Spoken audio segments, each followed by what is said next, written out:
Na waziri mwandamizi Mudavadi amepuzilia mbali madai ya muungano wa Azimio kwamba uchaguzi mkuu uliopita ulikumbwa na wizi. Musalia amesema kwamba madai ya kuwepo mtoa habari ambaye ni afisa wa IEBC aliyetoa takwimu wanazodai ni halali si jambo linalostahili kuchukuliwa kwa uzito, kwani matokeo tayari yalikuwa kwenye mtandao wa IEBC kwa yeyote aliyetaka kujua mshindi. Mwanahabari wetu Daniel Kariuki anaarifu zaidi.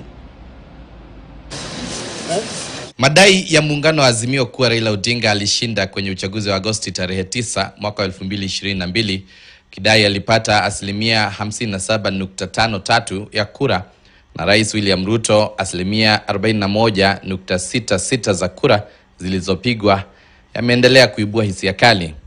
Actually, what worries me is what has happened to my friend Jeremiah Kioni. He is not the Jeremiah Kioni that I knew, at least from the remarks that I am seeing day in, day out. Waziri mwandamizi Mudavadi anadai kuwa ni njama za upinzani kueneza uvumi tu.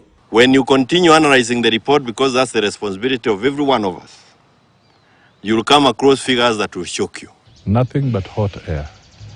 Where was this whistleblower when the matters were in the Supreme Court? The results were in the public portal. Kulingana na Mudavadi, mahakama ya juu tayari ilidumisha na kuidhinisha matokeo hayo yaliyotolewa na IEBC.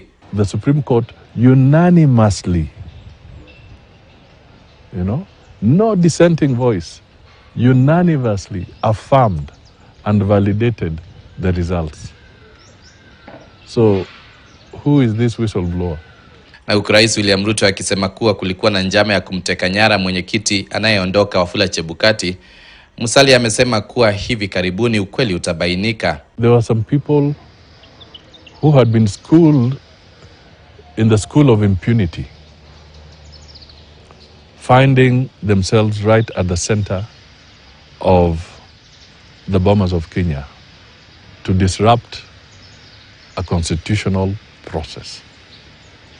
That, I think, was wrong.